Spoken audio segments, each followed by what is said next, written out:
읽어볼게 이거. 읽어볼게. 자, 종교학의 토대를 세운 엘리아데는 인도 철학을 연구하며 아리안 문화의 신비와 전통을 계승했다. 20세기 초의 유럽은 인간이 주체가 되어 합리적이고 민주적인 진보를 이루어낼 수 있다는 믿음 속에 살아가던 시대였다. 하지만 엘리아데가 실제 목격하다는 거지, 맞지? 실제 목격한 것은 전체주의와 1, 2차 세계대전의 비합리적인 폭력 그리고 그로 인한 인간 존엄성의 상실이었다까지가 이제 한 문장 끊어주면 된다. 여기서 이제 대비되는 두 개의 개념을 봐야 되는데, 우선 이 글의 주인공인 엘리아데가 나오고 엘리아데랑 대비시키는 게 20세기 초의 유럽인데,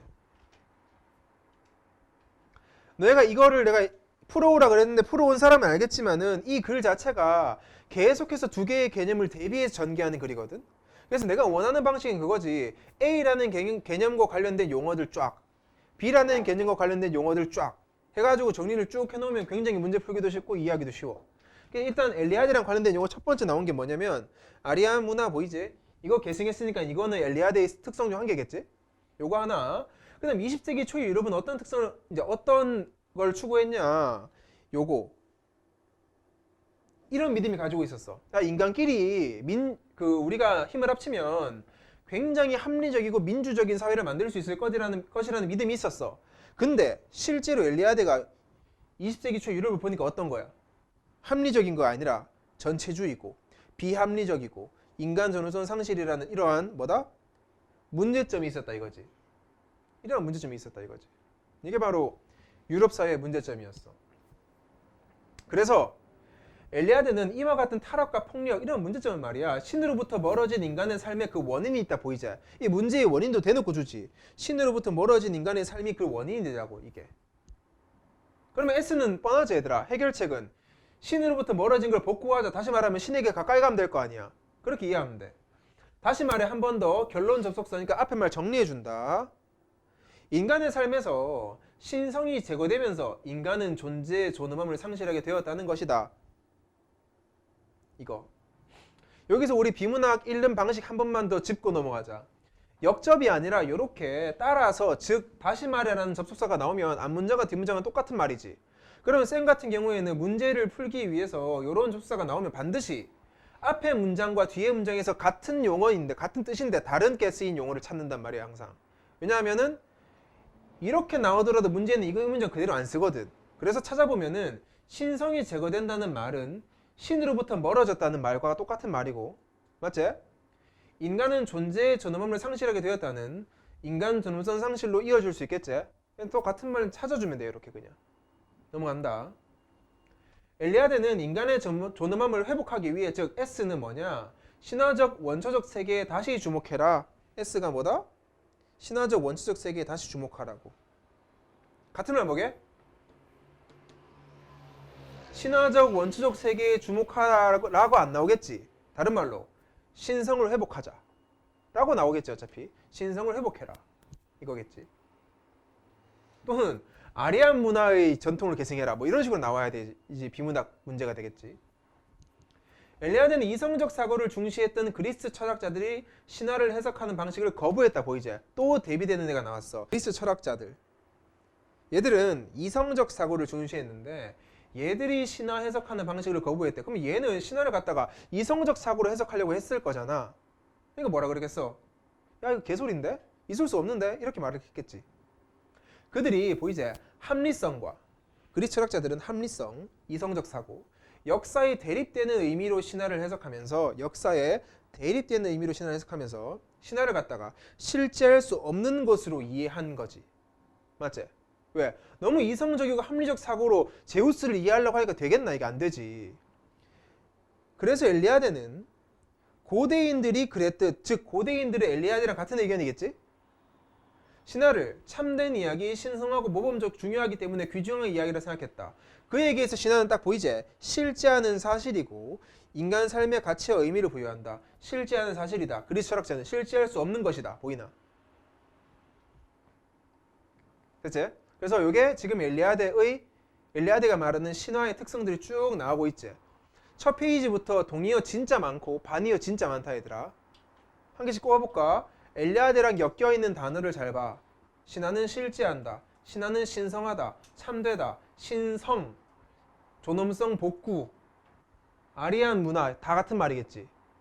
그 다음 20세기 초 유럽이라든지 그리스 철학자라든지 이성적 사고, 합리적 사고, 전체주의, 비합리적, 존엄성 상실 이런 거 있지. 이런 것들은 다 한 세트로 묶어주면 돼 그냥. 됐지? 넘어간다. 엘리아드에 따르면 신하는 태초의 시간 즉 또 나온다 즉. 그러니까 얘랑이 같은 말이지 얘랑. 같은 말. 신화적 시간에 발생했던 신성한 일들을 이야기하고 있다고. 발생했던 신성한 일들을 이야기하는 게 바로 뭐다? 신화의 정의야. 또 즉 신화는 초자연적인 행위를 통하여 우주와 각각의 사물, 인간, 제도 등이 어떻게 존재하게 되었는지를 설명한다. 이거를 통해서 존재를 설명한다고. 또 같은 말 나오잖아. 또 즉이 있으니까 또 같은 말 이어주면 되겠지. 얘랑 같은 말보다. 이거잖아. 신성한 일을 통해서 존재를 설명한다고. 누가 어떤 거 있는지 아나? 이 문장을 그냥 신성한 일을 통해서 설명한다고 이렇게 이해하면은 문제를 못 풀어요. 어떻게 이해해야 돼? 내면화 시켜야 될 거 아니야. 어떤 식으로? 내가 아는 지식과. 딱 말해줄까? 우리나라의 신화가 있잖아. 단군 신화. 인간 어떻게 존재하게 됐어? 단군 신화에서. 곰이 쑥이랑 마늘 계속 먹더니만 인간 됐지. 그게 말이 되나? 말이 안 되지. 그런 곰이 뭐 먹고 인간 된다라는 신성한 일을 이야기한다고. 그걸 통해서 인간이 어떻게 존재하게 됐고 제도가 어떻게 존재하게 되었는지를 설명하는 게 바로 뭐다? 신화라고. 알겠지? 우리도 단군 신화 알고 있으니까 딱 그거야. 자, 역사적 시간 속의 인간 존재는 신화적 사건의 결과다. 그래서 고대 사회의 인간, 다른 말로 그냥 아까 앞에서 나온 고대인 말이야. 그 고대인은 신화적 사건을 기억할 뿐만 아니라 주기적으로 재현해야 한다고 생각했다고. 이게 곧 엘리아드의 생각이겠지. 체크해보면 신화적 사건을 기억할 뿐만 아니라 주기적으로 재현해야 된다. 다시 똑같이 해야 된다고. 그럼 이렇게 생각할 수도 있까지만 읽어도 쌤 그럼 우리도 마늘이랑 쑥 먹어야 돼요? 이런 느낌 있잖아. 그게 아니야. 그런 느낌이 아니야. 이것은 인간의 삶 속에서 일어난 사건을 일회적 사건으로 받아들이는 현대인의 인식과 또 대조 적혀있지. 고대인, 현대인 대비하면 되겠지 얘들아. 현대인은 뭐다? 사건을 일회적 사건으로 받아들인다고. 요 말과 요 말이 대비되는 줄 알고 있겠지. 재현한다는 말은 1회가 아니란 말이야. 여러 번이란 말이고 1회는 한 번이란 말이잖아. 고대 사회의 인간은 처음에 일어났던 일을 제의의 힘을 통해 반복할 수 있었다. 어떻게? 제의의 힘을 통해서 재현을 할 수 있다고. 그들은 제2행위를 통해 신화를 살려냄으로써 세속적 연대기적인 시간, 즉 역사적 시간에서 벗어나지. 잘 봐라. 이 벗어나잖아. 그러면 체크해보면 세속적 연대기적 시간, 즉 역사적 시간이니까 이 역사적 시간이랑 같은 말이 얘들 둘이겠지. 또 이 역사적 시간에서 벗어나고 싶으니까 역사적 시간은 다른 말로 현대인의 시간이겠지. 이해됐지? 또는 다른 누구 앞에서 나왔던 그리스 철학자들의 시간이겠지. 엘리아드의 시간이 아니야. 역사적 시간은. 여기서 벗어나서 원초적 시간, 회복 가능한 신성한 시간으로 들어갈 수 있다고. 벗어나서. 뭐를 통해? 제2 힘을 통해서. 어떻게 혹시 헷갈리는 사람 이런 단어 바꿔주면 돼. 이거 여기 연대기적 시간이라는 말은 쉽게 말해서 순행적 시간이라는 거거든. 그러니까 역사가 뭐 0년부터 지금 2021년까지 흘러가는 거 있잖아. 그런 연대기적 시간이 바로 역사적 시간이지. 우리가 생각하는 뭐 일제강점기 뭐다. 거기서 벗어나서 제일 처음 무한히 회복 가능한 계속 되돌아갈 수 있는 거 있지. 계속 되돌아갈 수 있는 시간으로 갈 수 있다고. 그래야지 뭐 할 수 있어. 이걸 할 수 있을 거 아니야. 그러니까 당연히 현대인들은 연대기적 시간, 역사적 시간으로 보니까 사건을 다 일회적으로 받아들이지. 다시 한 번 더 일제강점기, 다시 한 번 더 고려 안 되잖아. 엘리아드는 현대인들도 신화에 대해 고대사회 인간들과 마찬가지로 생각하고 그에 따라 행동해야 한다고 보았다까지가 엘리아드의 주장까지다. 이게. 넘어가 볼게. 또한 엘리아드는 성과 속의 개념을 인간과 문화를 포괄할 수 있는 근원적 개념으로 보았다. 엘리아드에 의하면 성과 속이라는 전혀 다른 두 개의 실제가 공존하는 이중적인 세계 속에 살고 있다. 모든 사물이나 인간의 행위가 자연적 그 자체의 의미를 넘어 어떤 초월적 의미를 부여받을 때 그것은 성스러운 속성을 지니게 된다 해서 성이 뭔지 보여주고 있지. 그래서 체크해보면 자연적을 넘어 이렇게 된다고. 뭘 할 때? 초월적 의미를 부여받을 때 말이야. 초월적 의미. 다른 말로 아까 초월이라는 말 또 나왔었던 거 기억나나? 신성. 맞지? 예를 들어 하나의 돌이 있다고 하자. 그 돌은 그 자체로는 아무런 가치를 지니지 않지만 신화적 행위를 기념한다고 할 때, 다른 말로 보다 초월적 의미를 부여받을 때 성스러운 속성을 지니게 된다. 거룩한 것이 된다. 보이지 이거? 다 같은 말.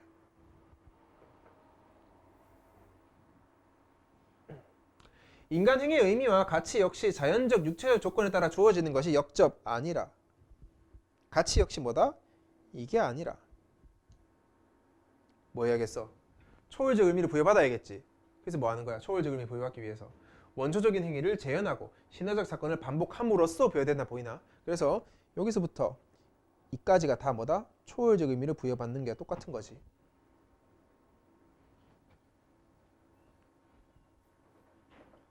그러면 우리는 성스러운 속성을 지니게 된다고. 인간 행위와 의미가. 됐나?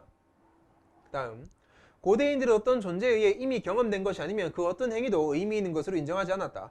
따라서 그들의 삶은 이미 이전에 행해진 것이며 신화적 시간에 창시된 행위를 계속 반복하는 거라고. 이게 뭔 말이냐? 뒤에 더 나온다. 고대 세계에서는 사냥이나 농경, 유희, 투쟁 등 의미를 지닌 모든 행위는 성, 즉 거룩함에 참여하고 있는 제의적 행위라고. 즉 거룩함에 참여하고 있는 행위. 설명해 줄게. 그러면 쌤, 도대체 엘리야드가 말하는, 즉 고대인들이 말하는 제의를 통해서 무슨 뭐 옛날 거 반복한다라든지 그게 무슨 말이냐 이거야. 사냥, 농경, 유희, 투쟁의 의미를 지닌 모든 건 뭐다? 성스러움에 참여하고 있는 거라며. 이것들은 다 뭐다? 이미 이전에 행해진 것들이지. 그러니까 이거지.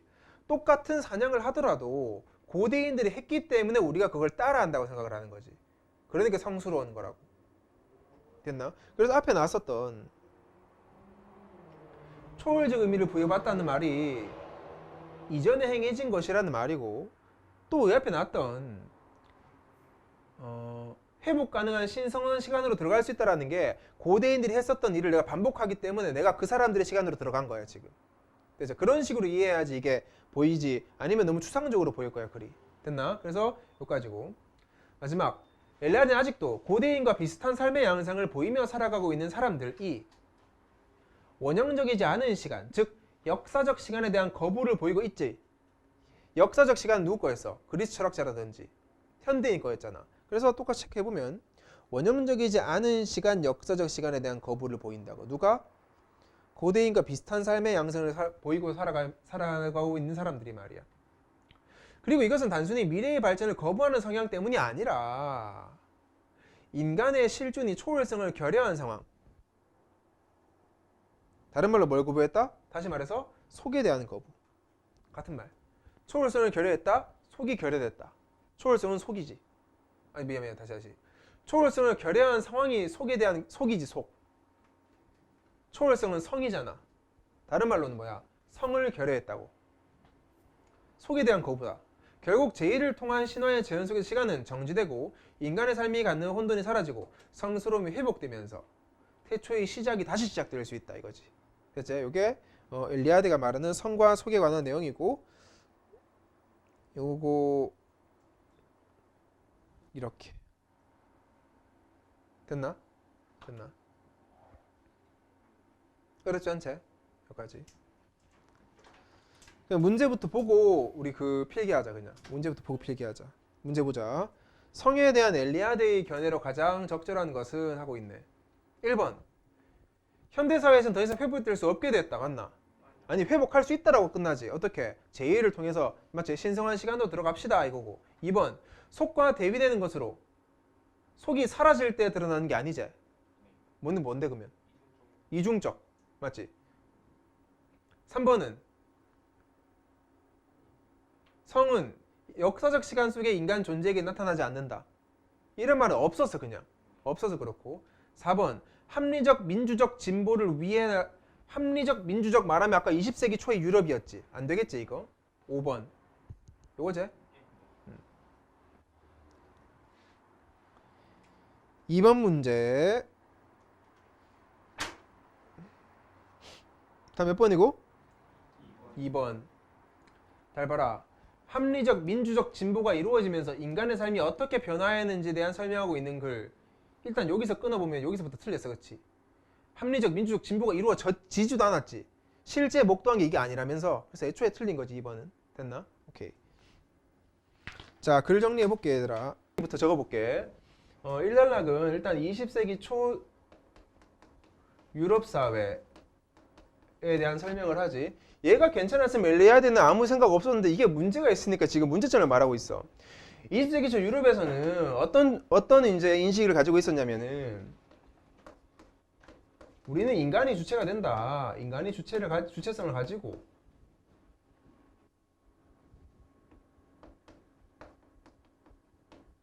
합리적이고 민주적 진보를 추구하고 있었다는 말이지.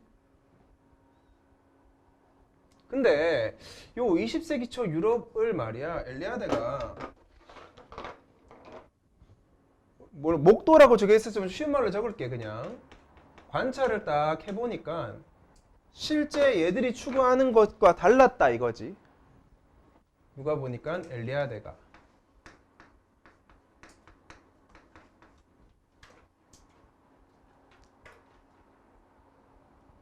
엘리아드가 관찰한 것은 어떤 거냐? 민주적인 게 아니라 전체주의. 그리고 굉장히 비합리적.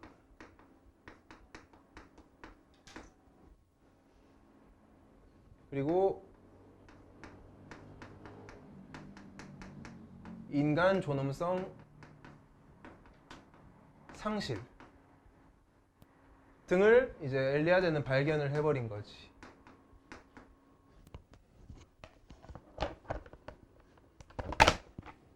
됐지? 그래서 엘리아드는 이 사건에 대해서 이렇게 설명을 한다. 원인이 뭐다? 원인은 뭐가 원인이었어? 뭐라고? 존엄성 그래 상실된 원인. 신으로부터 멀어졌다. 다른 말로 뭐라 하노 이런 거를. 쉽게 신성이 제거됐다라고. 알겠지? 신성이 제거됐다. 그래서 신성 제거가 원인이라고 본 거지. 그러므로 이 문제점 P를 해결하시려면은 다시 한 번 더 신화적이고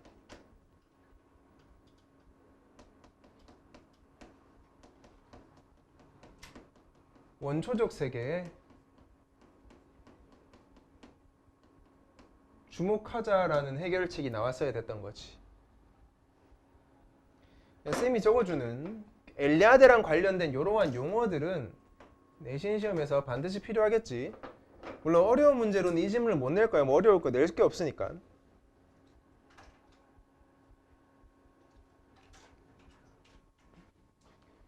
이단락도 마찬가지로 대비되는 말들이 쭉 나오면서 전개가 됐다.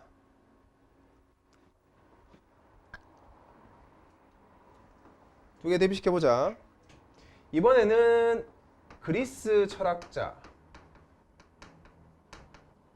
생각이 있고 똑같이 밑에는 엘리아드의 생각이 있겠지.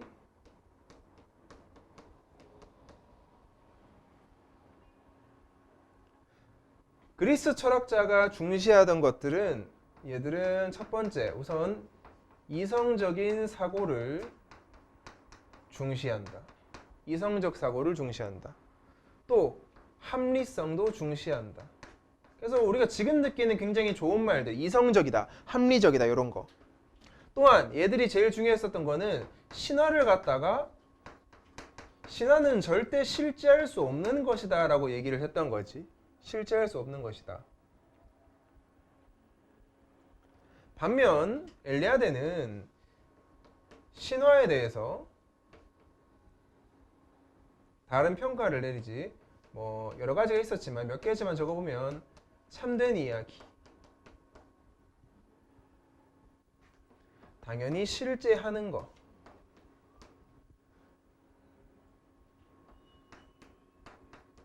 인간의 삶에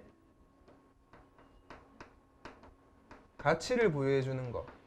그래서 이렇게 평가를 내린다. 그치? 그래서 이게 2단락이었어.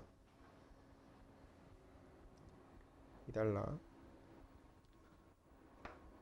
3으로 넘어가자.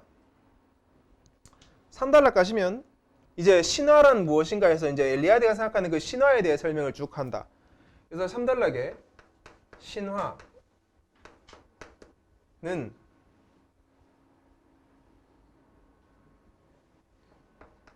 초자연적 행위. 쉽게 말하면 그냥 신적인 신의 행위 뭐 그런 거 있잖아. 막 이성적으로 설명이 안 되는 그러한 그 초자연적 행위로 우주라든지 인간 존재라든지 의미를 설명해주는 그게 이제 신화지. 그래서 대표적으로 여기 있는 이 인간 존재라는 거는 일리아드 입장에서는 신화적 사건의 결과라는 거야.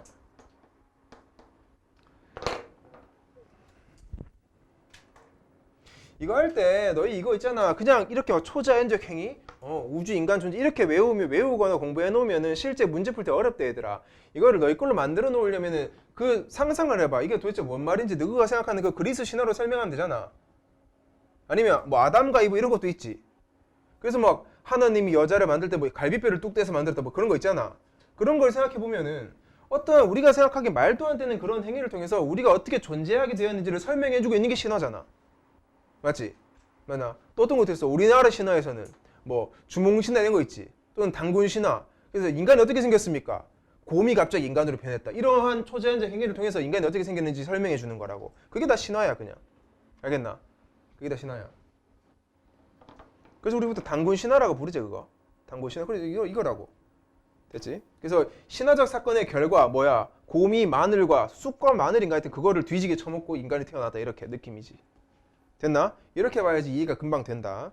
넘어갈게. 오른쪽으로 넘어오자.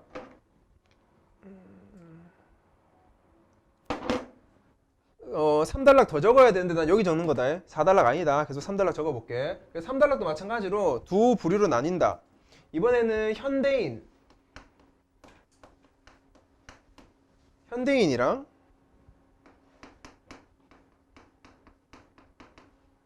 고대 사회의 인간을 대비시키는데 여기서 말하는 고대 사회의 인간은 고대인이니까 그냥 쉽게 고대인이라고 적어도 된다 그냥.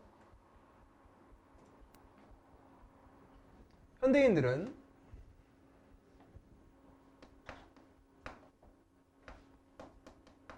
신화적 사건을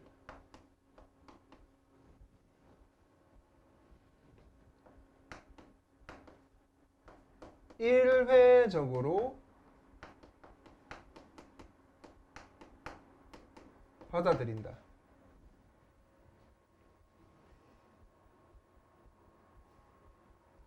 하지만 고대 사회 인간은 한 번만 일어나는 게 아니지. 그 곰이 쑥과 마늘 먹는 그러한 행위가 한 번만 일어나는 게 아니라 계속해서 우리가 그거를 재현해야 된다고 얘기를 했어. 그래야 신성이 회복되니까. 그래서 고대 사회 인간은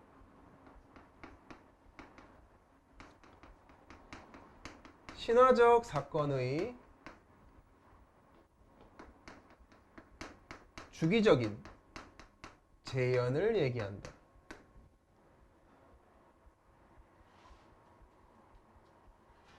그러면 이렇게 주기적 재현 어떻게 하는데 물으면 제의 행위 아까 말했지? 약간 제의적 행위를 통해서 우리가 스스로 신성한 시간으로 들어가는 거지.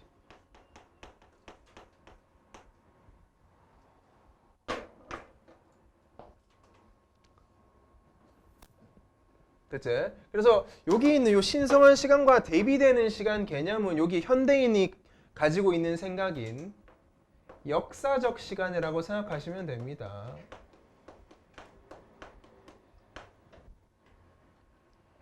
그래서 엘리야드 입장에서 역사적 시간은 이제 싫은 거지. 그래서 마지막 단락에도 그렇게 나왔잖아. 역사적 시간에 대한 거부를 보이고 있다고 계속. 얘들은 신성한 시간을 좋아하는 거고. 그래서 4단락에 유기적으로 나온 게 뭐냐면 성과 속에 대한 새로운 개념을 던지면서 성과 속으로 엘리야드의 개념을 설명하는 거예요. 지금 이제. 속은 쉬우니까 성에 대해서만 좀 설명을 하자. 성스러운 것.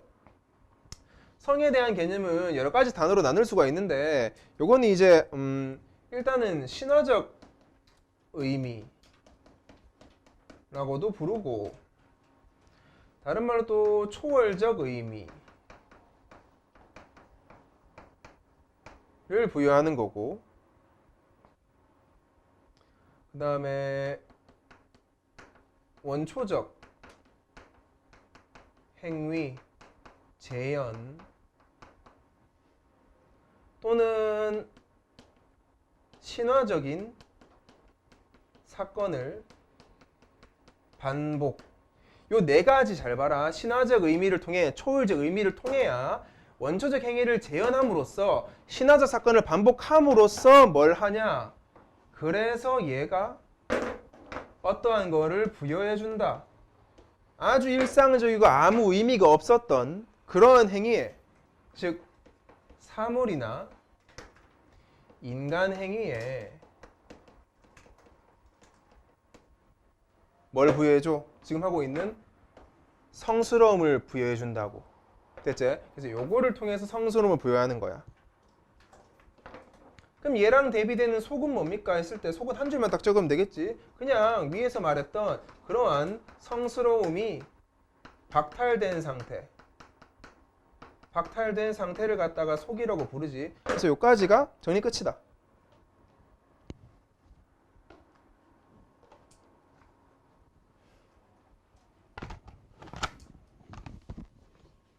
어렵지 않지? 그래서 요건 꽤 쉬웠어. 물론 세 번째 질문은 훨씬 쉬운데 얘도 나름 공부하기는 편하지. 어려웠단 말이야. 빨리 봐라 집에 가서. 알았지? 읽어볼게. 자, 1930년대 프랑스 영화의 황금기를 구현한 시적 리얼리즘 영화는 당시 프랑스에서 큰 반향을 일으켰다. 충격적이었어. 시적 리얼리즘 영화는 통속적 문학 작품을 각색하여 만든 영화로, 이게 다 무슨 말이고, 우리가 말하는 로미오와 줄리엣 이런 거 있지. 막 그러한 쉽게 우리가 알 수 있는 대표적인 문학 작품을 각색해서 영화를 만든 거거든. 당시 유럽의 우울한 분위기를 반영하듯 주인공의 몰락으로 귀결되는 비관적 분위기를 이야기에 담아냈다고. 해피한 영화가 아니지. 새드 엔딩을 담아냈다고. 뭐랑 똑같아? 당시의 유럽의 우울한 분위기를 보여주듯이. 당시 영화사들은 많은 제작비를 동원하여 인기 있는 배우들을 출연시켰고 인공적이고 화려한 실내 스튜디오에서 촬영하는 것을 중시했다. 여기에서 영화감독은 시나리오 작가, 무대감독, 조명 전문가, 작곡가 등과 같은 지위에서 영화 제작에 참여하는 양상을 보였다 적혀있지. 몇 가지 체크해보자 얘들아. 첫 번째, 일단 제일 중요한 시적 리얼리즘 영화에 관한 거고, 이 질문은 얘에 대한 정의는 일단 요게 정의야. 까지가 정의고, 시적 리얼리즘 영화의 특징에 대해서 넘버링을 하셔도 되고 넘버링 하기 싫으면 밑줄만 쳐도 된다. 첫 번째 특징이 비관적 분위기라는 거. 두 번째, 인기 있는 배우들이 나온다는 거, 영화에. 세 번째, 화려한 실내 스튜디오에 촬영한다는 거. 네 번째, 영화 감독은 이러이러한 요러요러한 지위라고 했는데 여기서 말하는 지위는 사실 뭐 이거 오해하지 말아요. 시나리오 작가랑 무대 감독이 낫다라는 게 아니라 얘들랑 동일한 지위지. 근데 실제 지금 현대 영화 감독은 어때? 영화 감독이 제일 위에 있지. 감독이 제일 위에 있고 그 밑에 이제 조명이랑 카메라 이렇게 있잖아. 그러니까 지위, 여기 이런 지위란 말은 상대적으로 현대에 비해 낮은 지위를 가지고 있었다고. 그러니까 보통 다른 감독과 똑같은 지위라고. 그래서 이러한 총 4가지 특징을 가지고 있는 게 시적 리얼리즘 영화다. 됐지? 대충 느낌 오지? 밖에 절대 안 찍어. 거리 씬어 그런 거 없어. 다 세트 그냥. 걔 유명한 배우 막 나오고 감독은 요렇게 슬픈 분위기 이렇게 가는 거지. 됐나? 넘어가 볼게. 자, 프랑스의 시적 리얼리즘 영화 감독 가운데 흥행에 성공한 감독으로는 뒤비비에가 있대. 뒤비비에. 그래서 뒤비비에랑 관련한 단락인데 실제로 너희는 이걸 갖다가 읽으실 때 뒤비비에랑 관련된 거라 하지 말고 그냥 시적 리얼리즘 영화의 특징들이 더 나오는 거예요. 지금 그냥. 그는 이때부터 이때까지 무려 11편에 이른 영화를 만들었는데 이 가운데 그의 대표작이라고 할 수 있는 이러한 것은 대체로 도피라는 주제를 다루고 있다. 이 영화들에는 현실적 삶의 고통 속에서 이루어질 수 없는 사랑을 추구하는 도피주의적이고 허무주의적인 세계관이 짙게 깔려있다 적혀있지. 그래서 이 말을 아까 1단락에서 봤던 비관주의랑 같이 이어놓으면 되겠지. 그래서 밑줄 쳐보자. DBB에는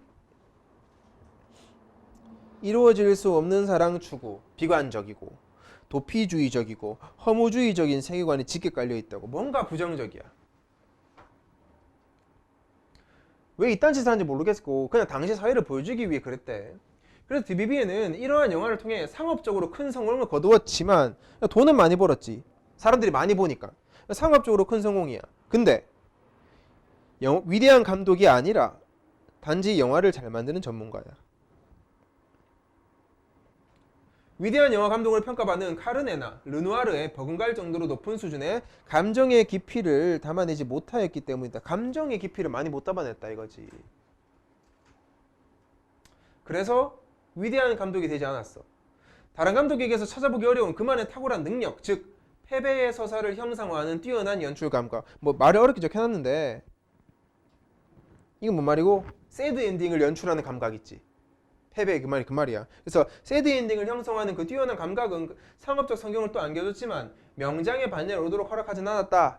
보이지? 그럼 이제 여기서 조건이 있지. 아, 위대한 영화 감독 또는 여기 명장의 반열에 오르려면은 뭐도 있어야 된다. 영화도 잘 만들어야 되지만 감정의 깊이를 잘 담아내야 된다까지 알 수 있겠지.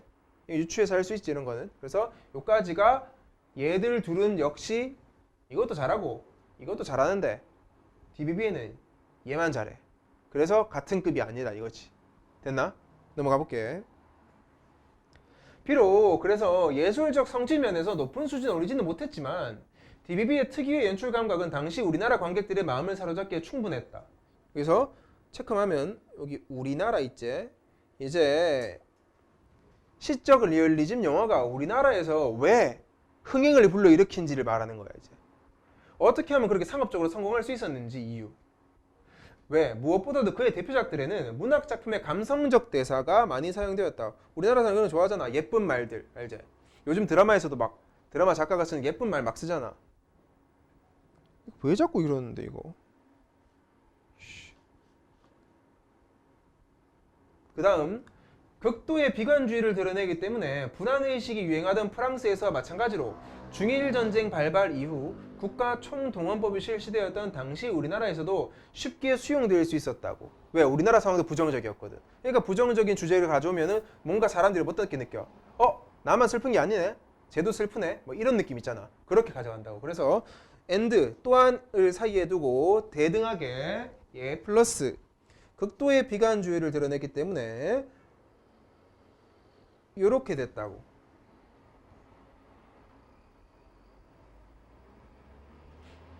또 적극적으로 현실과 대결하지 못하는 주인공의 도피 정서가 말이야. 프랑스와 당시 우리나라 관객들에게 보이지? 공통적으로 동일시 효과를 불러일으켰다 보이지? 우리나라 관객들도 부조리한 사회에 맞서서 저항하지 않고 이제 도피만 했었단 말이야. 그래서 나랑 저 주인공이랑 똑같다라는 그런 느낌을 주는 거지. 됐지? 그래서 이렇게 됐다고. 그래서 사람들이 이제 큰 거부감 없이 잘 받아들인 거지. 공감도 하고 뭔가 저 감독이 날 이해해 준 것 같기도 하고. 그리고 주인공의 우수에 젖은 연기를 통해, 우수는 슬픔이야. 슬픔에 젖은 연기를 통해 드러나는 인생 무상 또는 비극적 사랑이라는 주제 역시 당시 우리나라에 유행했던 신파극에서 쉽게 찾아볼 수 있는 숙명론적 인생관과 유사한 것이어서 관객들에게는 참 편했다고. 우리나라에서 유행하던 그러한 이론, 주제, 분위기를 쓰고 있으니까. 이것도 마찬가지로 너희가 넘버링 하려면 넘버링 할 수 있겠지. 총 몇 가지고. 첫 번째 이거 대사가 감성적이다. 두 번째 극도의 비관주의. 세 번째 주인공의 도피 정서랑 우리랑 동일시 효과. 네 번째 주제 역시 우리의 운명론적 세계관 있지.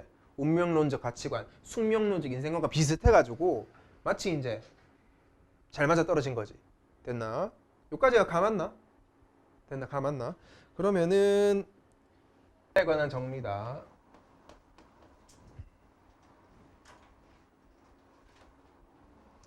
1단락 우리가 아는 이 주제는 시적 리얼리즘에 관한 거지. 시적 리얼리즘에 관한 밑에 비하면 요까지 영화까지 에 관한 이제 글의 주제고, 요 시적 리얼리즘 영화의 정의 자체는 그냥 문학 작품을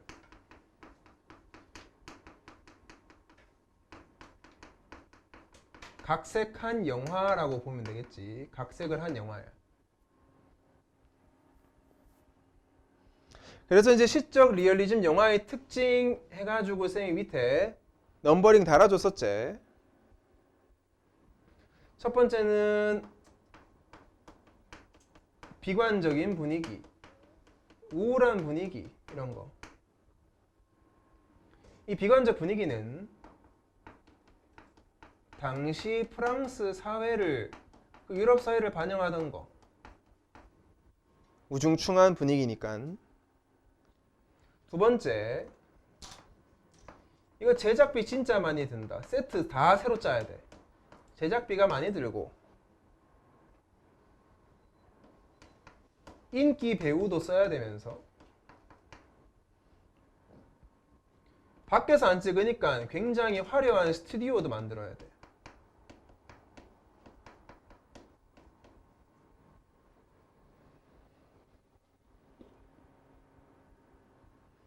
마지막 세 번째 꽤 중요했었는데, 이 영화 감독의 권력이라 해야 되나? 영화 감독의 그 위치?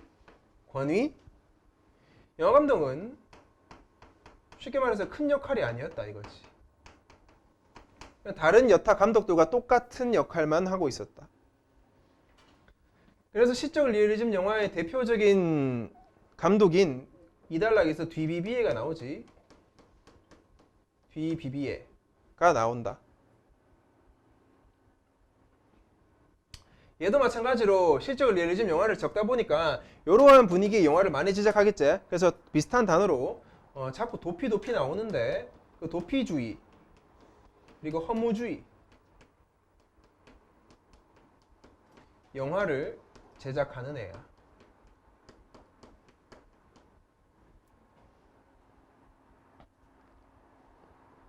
얘에 대한 평가가 그렇게 좋진 않지. 왜? 얘는 돈은 많이 벌었다. 상업적 성공은 이루었어. 하지만 명장의 반열 또는 위대한 감독이 되지 못했는데 그 이유가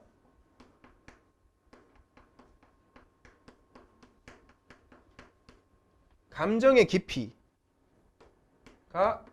부족했기 때문에 얘를 갖다가 우리는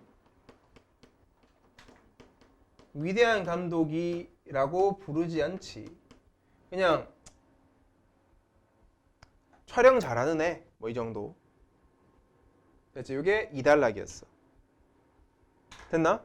그 다음 3단락 지우고 넘어갈게 얘들아. 지워도 되나? 민주 다 적었나? 민주도? 지우고 덜 적었어?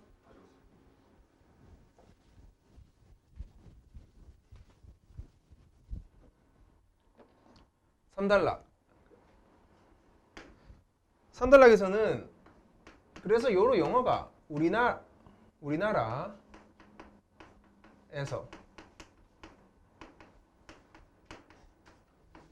흥행한 이유에 관한 거였어. 왜 우리나라에 잘 나갔냐에 관한 거였어. 그래서 흥행한 이유도 총 4가지 있으니까 4가지만 적으면 끝이다. 가는 4가지. 첫 번째 아까 적었듯이 우리가 감성적인 대사를 사용한다. 예쁜 말. 두 번째, 영화의 특유의 그 비관주의가 우리랑 잘 맞아. 왜? 우리는 그 당시에 국가 총동원법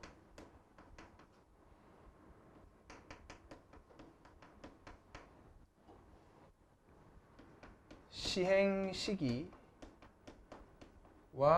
일치했기 때문에 우리도 굉장히 비관적인 사회 분위기였다 이거지. 세 번째,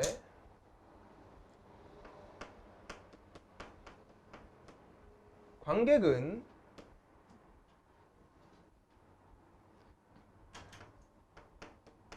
현실 도피적 주인공을 보면서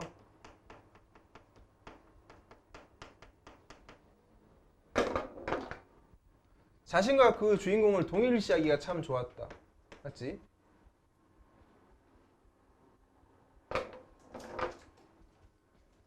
네 번째, 되게 이상한데? 이거 뭐 하는데? 잠들었나?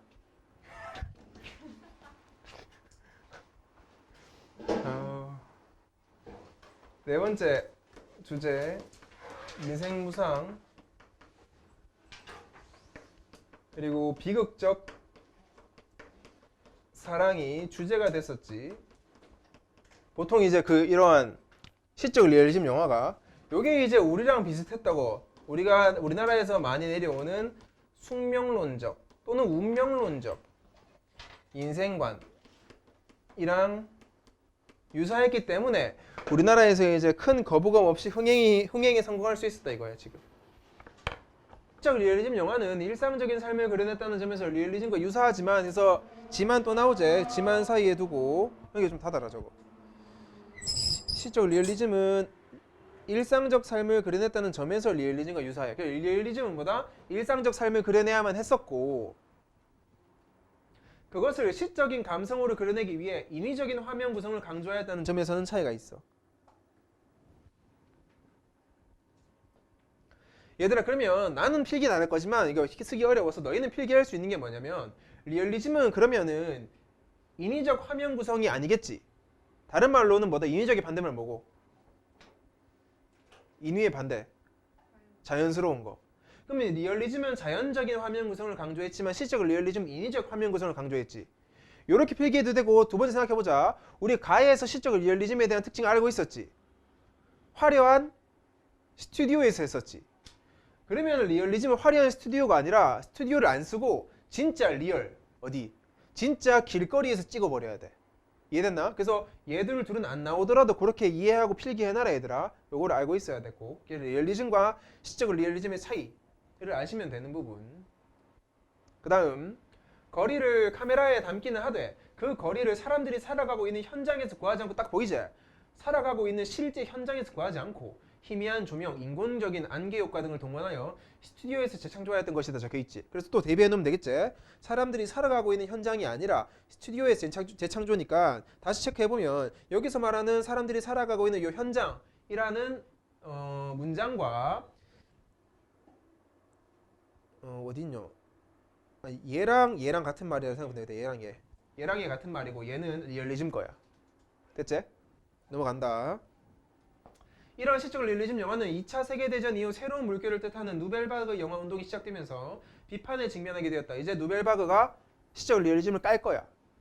이 영화 운동을 주도했던 감독들은 시적 리얼리즘 영화가 문학 작품에 의존하여 전혀 새로움이 없고 지나치게 많은 비용을 들이며 기존의 영화적 관습에 고착화되어 영화의 예술성을 제한한다고 비판하였다 적혀있지. 자, 읽을 때 어떻게 읽으라고? 내가 그리고 또한 엔드 넣으면 병렬로 읽으라 그랬지.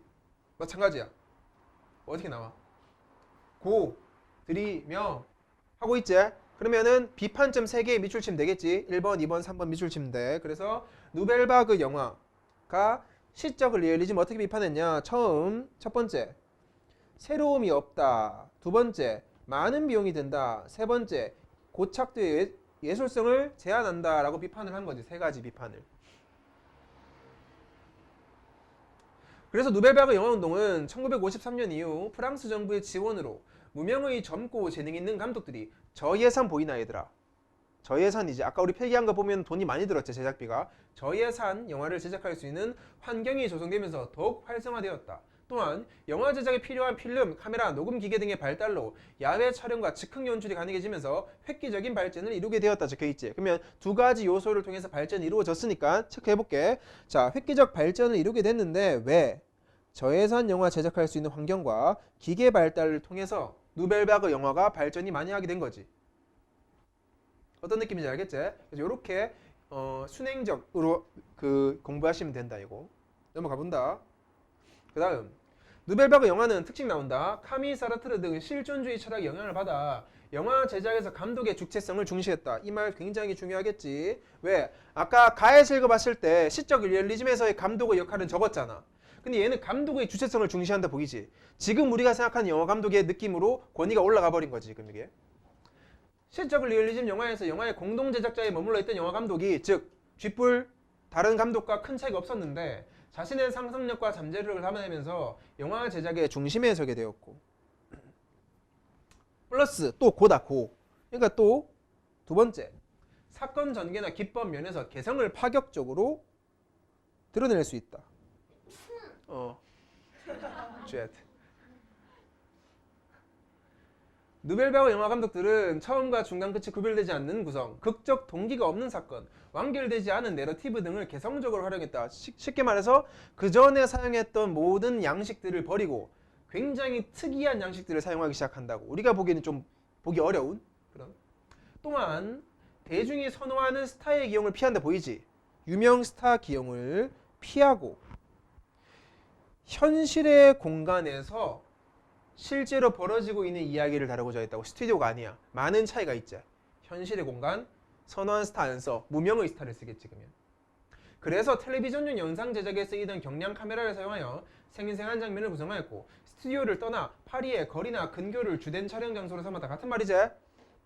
편집에서도 시간적 순서를 왜곡한 편집, 급격한 장면 전환으로 서사의 연속성을 깨뜨리거나 장면을 비약시키는 점프컷, 다큐멘터리와 픽션을 섞는 등 실험적 편집 방식도 보여줬다고. 그래서 다 파격적이게 나온 게 바로 누벨바그야. 기존의 영화를 다 뒤집어 버린 거지. 됐나? 누벨바그 영화운동은 영화 제작의 새로운 방향성 제시하고 제작 기법의 다양화를 이끌면서 큰 영향을 미쳤다. 또한 오늘날 미국과 유럽에서 주요한 영화 이론으로 자리 잡은 작가주의 영화가 등장하는 발판이 되었다. 세계 영화에서 누벨바그 영화가 운동은 고전 영화가 현대 영화로 발전하는 과정에 한 획을 그은 사건이었다까지야. 그럼 마지막 다 뭐다? 의가 나오면서 글이 끝나버리지. 됐나? 그러면 요거 글 정리한다고 하면 뭐다? 시적 리얼리즘, 누벨바그 적은 다음에 딱딱딱 비교하면 되겠지. 맞지? 그래서 뻔하게 쉬운 글이야. 두 가지 나눕니다. 1번 시적 리얼리즘,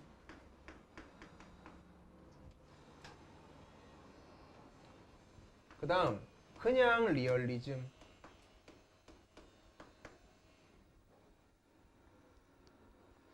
얘들의 공통점과 차이점이 있다. 공통점은 두 작품 다 일상적 삶을 담으려고 했다는 점에서는 공통점이 있다. 근데 이 일상적 삶을 담긴 담는데 어떤 식으로 담냐가 다른 거지 지금. 위의 시적 같은 경우에는 굉장히 인위적인 화면 구성을 했어. 여기서 말하는 화면 구성은 뭐 세트를 짠다든지 조명을 비춘다든지 이런 거 있지. 요거 하고, 리얼리즘은 인위적이 아니라 자연스러운 화면 구성을 했지. 또한 얘 같은 경우에는 다 스튜디오에서 촬영을 해버리지만 리얼리즘은 스튜디오가 아니라 아까 내가 말했지, 실제 현장에 가야 된다고. 물론 쌤이 지금 리얼리즘의 특징으로 적어놓은 건 누구 교재에 없지만 내가 유추를 해본 거야. 그냥 이럴 것이다 라고. 됐지? 요까지. 그래서 2단락 넘어옵니다. 2단락 넘어와서 누벨바그 영화가 등장한다. 누벨바그.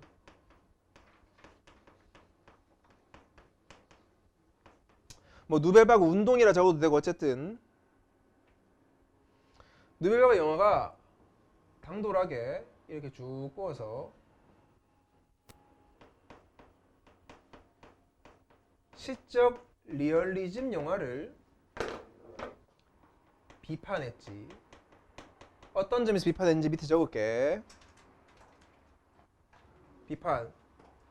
뭐 쟤들은 전혀 새로움이 없다. 그리고 쟤들은 영화 제작에 비용이 너무 많이 든다. 그리고 쟤들은 영화계의 예술성을 제한하고 있다. 라는 이유로 시적 리얼리즘을 비판한다. 그 다음 이 누벨바그 영화가 발전할 수 있는 계기가 2개 있다 그랬지? 이 누벨바그 영화가 발전을 하게 되는데 이 발전의 계기가 2개야. 첫 번째, 저예산 영화. 제작 환경이 있었어. 저예산 영화도 제작할 수 있는 환경이 조성되었다라는 것과 다행히 기계랑 기술이 발달됐어. 그래서 뭐 좋은 카메라, 필름 뭐 이렇게 써가지고 영화를 제작하게 된 거지.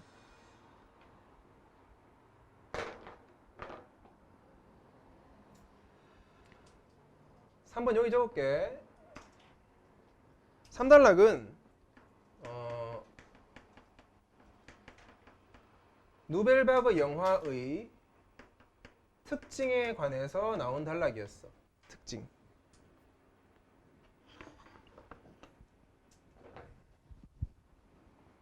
특징 첫 번째, 제일 중요한 거. 감독의 주체성을 중시한다. 쉽게 말해서 감독의 역할이 커졌다.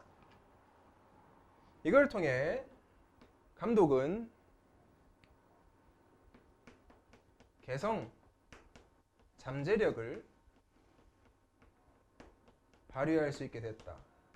그래서 뭐 감독이 파워가 세졌다라도 되면 되겠지. 2번째, 얘들은 인기 배우를 쓰지 않는다.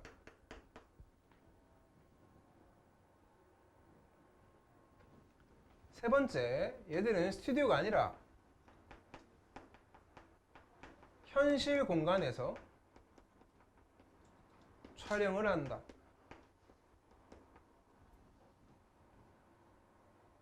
4번째, 그 당시에는 파격적일 수 있는 그 실험적 편집 방식을 쓴다. 그러니까 내가 이렇게 실험적 편집 방식이로만 적었지만 실제 너희 EBS 보시면 이거보다 훨씬 더 자세히 나와 있거든. 무슨 뭐 뭘 하기 이런 거 있어. 뭐 그런 것들은 실제 너희 내신 공부하면서 따로 적든지 알아서 봐라 얘들아. 됐지? 요거 더 있어. 대표적으로 뭐 점프 컷, 시간에 서서히 영속성을 깨뜨리거나 이런 거 있지. 시간의 순서를 왜곡한 편집 이런 거 여기 다 들어가는 거야 그냥. 그래서 이러한 4가지 특징이 있다까지가 끝이다.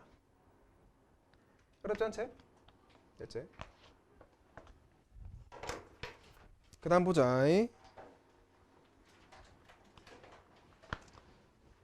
다 적었나? 다 적었나?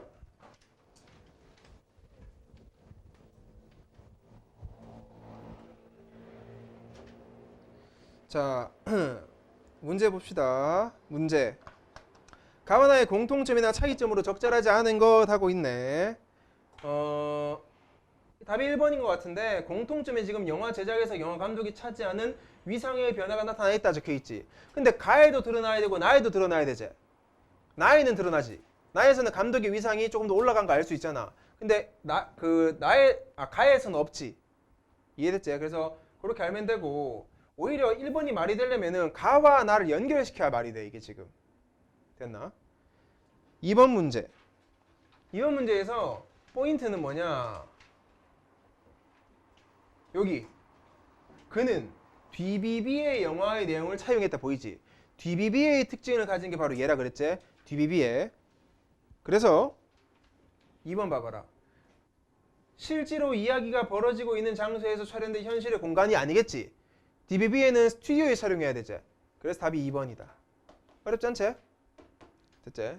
됐나? 넘어가자. 라스트 15페이지. 얘는 필기 안 한다 얘들아. 얘는 필기할 게 없어서 안 한다. 필기를 할 수가 없더라고 얘는. 그래서 이해만 하고 넘어가면 된다 이거. 필기 없이 이해만 합시다. 읽어볼게. 수학. 자, 1단락부터. 자, 수학 역사를 들여다보면 수학의 본질은 자유다라는 수학자의 말에 동의하게 된다. 여기서 자유란, 수학에서의 자유란 하나의 생각만이 절대적으로 옳은 것이 아니라 다양한 가능성이 열려있음을 말한다. 상식적으로는 이 말에 동의하기 어렵다. 왜냐하면 수학은 공리, 공준과 같은 몇 가지 명제나 규칙에 입각해서 다른 명제를 이끌어내거나 반박하며 필요한 논증을 하기 때문이다. 즉 뭐다? 수학은 다양한 가능성이 아니라 답이 정해져 있는 학문이라 이거지. 그래서 납득하기 어렵다 이거야 지금. 그 밑에 유클리드 기하학 나오지? 요 유클리드 기하학은 무려 2000년 동안 수학 세계를 지배했다. 우리에게 익숙한 기하학 내용의 대부분은 유클리드 기하학에서 다루는 내용이다. 유클리드 기하학은 이 23개의 정의, 5가지 공리, 5가지 공준을 정해두고 이것을 이용하여 465개의 명제를 만들고 증명한다 적혀있지? 어쨌든 여기서부터 요거 이렇게 한다는 거지. 원래 유클리드 기하학은 단 요거 몇 가지지? 33개? 이걸로 유클리드 기하학의 5가지 공준을 살펴보면 다음과 같다 적혀있어. 그래서 중요한 거는 정의나 공리가 중요한 게 아니라 이 공준이 중요한데 공준을 살펴보면은 첫째, 둘째, 셋째, 넷째, 다섯째로 해가지고 순서를 나타내는 표지어를 활용해가지고 글의 이해를 돕고 있지 지금. 그래서 하나, 둘, 셋, 넷, 5개 있어. 근데 이 중에서 이 글쓰니까 강조하고자 하는 건 5번째 건 거 알지? 5번째 거에 대한 설명을 할 거야. 그런데 유클리드 기하학 안에서 5번째 공준은 수학자들에게 골칫덩어리였다. 문제가 있다. 다른 공준과는 달리 5번째 공준은 정리로 보였지만 수학자들은 나머지 4공준을 가지고 5번째 공준을 증명하는 데 번번이 실패했다고. 보이지? 이 5번째 공준을 증명하는 데 실패하다 보니까 이게 골칫덩이라고. 아, 왜 이게 안 되지? 왜 이게 안 되지? 이거지. 여기서 그들의 선택, 누구의 선택? 수학자들의 선택은 말이야. 증명할 수 없더라도 5번째 공준은 자명하다고 받아들이는 것이다. 증명은 안 되는데 그냥 맞다라고 하는 거지. 굉장히 수학적이지 못하지. 그런데 이 5번째 공준에 대한 새로운 주장이 등장했다. 그래서 그런데로 개점을 두고 이 새로운 주장이 등장하지. 그것은 바로 비유클리드 기하학이래. 이 비유클리드 기하학에서는 5번째 공준의 내용을 어떤 직선과 그 직선 위에 있지 않은 점이 주어졌을 때 그 점을 지나서 주어진 직선과 평행인 직선은 무수히 많이 존재하거나 아예 존재하지 않는다라고 바꾸었다. 5번째 공준을. 이런 비유클리드 기하학의 발견은 공리를 자명한 명제로만 여겨왔던 사고방식에 혁명적 변혁을 가져왔고, 보이지? 공리를 자명한 명제로 여겨왔던 사고방식이 바로 유클리드 기하학의 사고방식이지. 가져왔고, 물리적 세계에 대한 인간의 생각에 자유를 부여해 주었다. 자유도 부여해 준다. 이유가 뭐냐? 잘 봐. 얘의 정의 봐봐라. 얘들이 내린 정의. 하나가 아니지. 뭐라 그래? 무수히 많거나 없다라고 정의를 해버리잖아. 그러니까 딱 이게 아니라 여러 가지가 될 수 있다라고 말함으로써 자유를 부여해 준다고. 됐지? 넘어가 볼게. 왜 그런지. 그렇다면 이렇게 바뀐 공준이 어떻게 인정받을 수 있었을까? 그것은 다른 공간을 생각함으로써 가능해졌다. 즉 구면과 같이 휘어진 면을 생각하는 것이다. 그래서 다른 공간 생각하는데 휘어진 면을 생각하면 된다고. 가령 구슬에 비친 사물을 보면 가장자리 쪽에서는 넓적하게 벌어져 보이는 사물이 구슬 중앙 쪽으로 갈수록 그 형체가 급격히 줄어들면서 휘어져 보인다. 이것은 구슬 공간 밖에 있는 우리 눈에 그렇게 보이는 것일 뿐이다. 우리는 구슬의 모양과 흡사한 지구 위를 걸으면서 평지를 걷는다고 느낀다. 여기서 어디서부터냐면은 여기서부터 이까지 이해 안 되는 사람 이해 좀 해라 얘들아. 이게 머릿속으로 이해가 돼야 돼. 문장이 그렇구나 하고 넘어가지 말고. 모든 문장이 중요하니까. 잘 봐. 구슬 공간 밖에서 구슬을 봤을 때는 구슬에 비친 사물이 휘어져 보이지. 이거를 뭘로 갈 거냐? 지구야. 지구가 있어. 지구 바깥에 외계인이 지구를 보면 둥그렇지.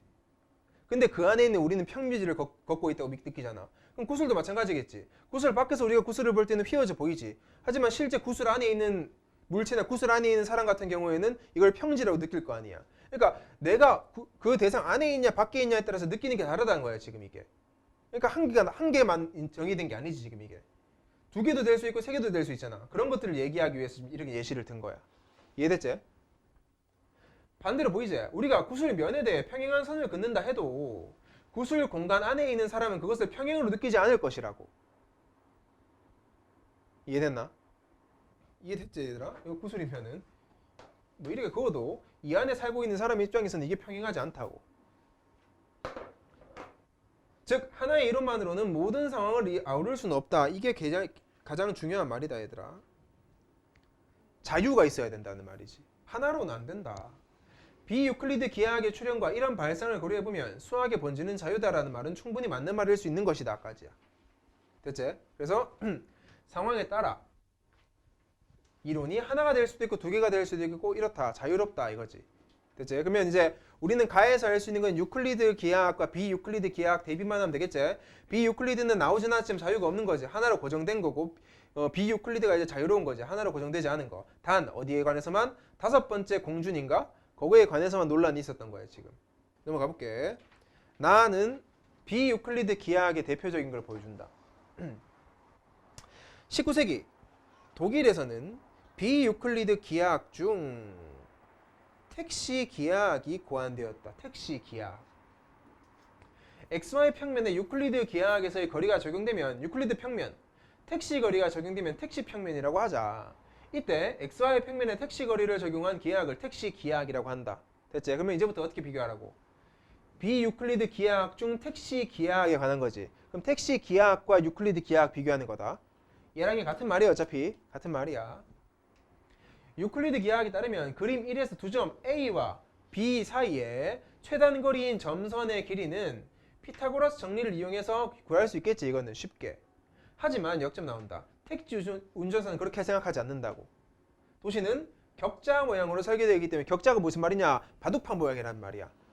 그물로 이렇게 설계되어 있기 때문에 택시가 A에서 B로 가는 최단 거리는 무조건 뭐다? 이 실선을 포함하게 되어 있다고. 또는 어떻게 가야 돼? 이렇게 가야 되잖아. 이해됐지? 따라서 택시 기하학에서 두 점 A, B 사이의 거리는 가로와 세로의 실선의 길이를 더한 값으로 나타내며 이건 구할 수 있겠지? C 빼기 A, D 빼기 B 하면 되겠지? 그래서 요 길이랑 요 길이라고. 요 길이가 바로 택시 기하학에서 나타내는 A와 B 사이의 거리고 이렇게 구한 거리를 택시 거리라고 한다. 택시 이용자 입장에서 보면 두 지점 사이의 거리는 택시 거리로 측정하는 것이 더 현실적이며 택시 평면 위에서는 유클리드 기하학의 내용들이 적용되지 않을 수도 있다. 보이나? 어디에서는? 택시 평면 위에서는 않을 수도 있다고. 그러니까 유클리드 기하학이 모든 상황에 적용되지 않는다는 걸 보여주는 거지. 어디에서는? 현실에서는 적용하기가 참 애매하다고 이게. 실제 우리가 여기서부터 서울 나간다 해도 직선으로 갈 수는 없잖아. 둘러갈 수밖에 없잖아. 그러니까 그거를 적용하면 유클리드는 안 맞다 이거지. 이해됐지? 이해됐지? 넘어가 볼게. 또 거리 산정 방식의 차이로 인해 유클리드 기하학과 택시 기하학에서는 원의 형태도 달라지겠는다. 두 번째, 거리 산정 방식의 차이도 있다. 유클리드 기하학에서 원은 평면 위에 한 정점으로부터 같은 거리에 있는 점들의 집합이고, 내가 이야기 맞나 얘들아? 한 점으로부터 같은 거리에 있는 점들을 합하면 이렇게 되는 거 맞지 이거? 요 집합이고, 그것을 유클리드 평면에 나타내면 우리가 일반적으로 알고 있는 둥근 모양이 된다. 그래서 뭐 이렇게 격자가 있다고 쳐도 뭐 이렇게 되긴다는 말이네. 그런데 유클리드 기하학의 원의 개념을 택시 평면에 적용하면은 마름모 모양의 정사각형이 이렇게 된다고. 택시 평면에 적용하면 택시 평면. 왜? 택시 평면 봐봐라. 모든 도로가 격자문이라 그랬지. 여기서 일로 갈 수는 없는겨. 알겠나? 여기서 여기 가고 싶으면 어떻게 가야 돼? 이렇게 가든지 이렇게 갈 수밖에 없어. 직선은 안 된다고 이게. 택시 거리를 그러니까 그림 이처럼 격자 한 칸의 변을 1이라고 하고 택시 거리를 산정하는 방식에 따라 중심이 0,0이고 반지름의 길이가 2인 택시 평면 2인 원을 택시 평면에 나타내보자. 그림 이와 같은 정수 격자 좌표계에서 원점에서 거리가 2인 점들은 총 8개다. 2 왜? 자, 하나 2제? 왜 여기 찍히는지 알지? 1, 2 1, 2 그래서 2인 점들은 하나, 둘, 셋, 넷, 다섯, 여섯, 일곱, 8개라고 총 8개. 그리고 격자의 크기를 계속 줄여서 그 크기가 0인 극한을 생각해보면 원의 모습은 그림 이처럼 마름모 모양의 정사각형이 될 수밖에 없다고. 즉 반지름의 길이가 2이므로 택시 평면 위에서 원은 x 플러스 y는 2를 만족시키는 점의 집합이다. 적혀있지. 이게 바로 비유클리드 중에서 택시 기하학에 관한 거지. 유클리드는 어떻게 적어야 돼? 뭐 이런 식으로 그려진다면 말이야. 됐지? 어차피 지금 너희가 보고 있는 그림이나 앞에서 내가 설명한 요거나 다 공통적으로 뭘 말하고자 하는 걸 생각해야 돼? 하나의 공식이나 하나의 원리가 모든 상황에 적용될 수는 없다라는 거야. 지금 딱 이거야 그냥. 됐지? 주변을 살펴보면 비유클리드 기하학은 우리가 알게 모르게 다양한 분야에서 사용되고 있고 또 새롭게 만들어지고 있다. 비유클리드 기하학은 논리 구조에 대한 자유롭고 창의적인 발상을 가능하게 해주었고 이런 자유로운 발상이 이해를 넓혀준다는 것을 실감하게 해준다 해서 비유클리드 기하학의 의의가 나오면서 또 끝나지. 그래서 비유클리드 기하학도 의미가 있다. 좋다라는 거야. 됐습니까? 넘어가자. 문제 바로 보러 간다. 1번 문제. 보기의 내용을 바탕으로 할 때 1에서 3의 내용이 맞으면 O고 틀리면 X겠지. 첫 번째 거. 내가 지금 이거 복붙을 잘못 해놓은 것 같은데 맞나 이거? 이걸 적혀있는 거 맞나? 그래? 자, 유클리드 기하학에서 정삼각형은 3변의 길이가 같은 삼각형, 직각 이등경에는 이렇고 이렇다. 이에 따라 유클리드 기하학에서 정삼각형은 60도고 이거고 이거고 이거고 이거다. 이건 다 아는 거지 수학에서. 도형 다 알지? 이거고. 한편 아래 그림은 택시 기하학의 택시 평면 위에 그린 두 삼각형 A와 B다. 그림의 격자에서 가로, 세로 한 칸의 길이는 각각 1이다 까지야. 그래서 요 그림 딱 보이지? 이게 택시 기하학 거래. 이게 정삼각형이래. 밑에 보자. 1번. 택시 평면 위에 A는 세 변의 택시 거리가 같으므로 정삼각형이라 말할 수 있다. 맞나? 맞지? 하나, 1, 2, 1, 2 해서 요거 이렇게 나오지? 다 똑같으니까 총 4고, 4고, 4잖아. 그러니까 4고 2, 2니까 맞는 거야. 그래서 1번은 5고, 거리 1이니까. 2번, 택시 평면 위에 B는 두 변의 택시 거리가 같고 그 끼인각의 크기가 90도이므로 직각 이등변 삼각형이라 할 수 있다. 자, 4칸이고 얘도 택시 거리 4칸이네. 90도니까 이 직각 이등변 삼각형 맞잖아요. 이거 똑같이 오고. 3번, 택시 평면 위에 삼각형 B를 축소하여 닮은 삼각형을 만들었을 때 닮은 삼각형의 가장 긴 변의 길이가 삼각형 A 한 변의 길이와 같다면 삼각형 A와 B는 합동이다 하고 있지. 이것도 맞나? 이건 아닐 수 있지. 이유가 뭐게? 계산해 보면 되겠지? 우리 얘부터 계산해 볼까? 얘 몇 나와야 돼? 숫자 몇 나와야 되게 이거? 몇? 이거 4 아니고 8이지 이거. 왠지 알겠나? 우리 아까 제일 처음 나왔던 그 AB 그 거리 구하는 공식으로 따지면 여기서 여기까지 직선으로 못 가지 택시는 4칸 8 돼야 되지. 근데 얘는 몇 칸이야 지금 이거? 몇 칸이게? 여기서 여기까지 가려면은 4밖에 안 걸리지. 그러니까 어차피 다르다고. 그래서 3번이 X야. 됐나? 그래서 택시 기하학으로 꼭 보라는 거지. 됐지? 넘어간다. 가만화를 읽고 보인 반응으로 가장 적절한 것은 다 몇 번이고 이거? 몇 번? 4번? 머리로 이해하고 있는 이론보다는 눈으로 확인할 수 있는 이론이 더 정확한 것이로군? 이거라고? 3이요. 아 미안. 3번.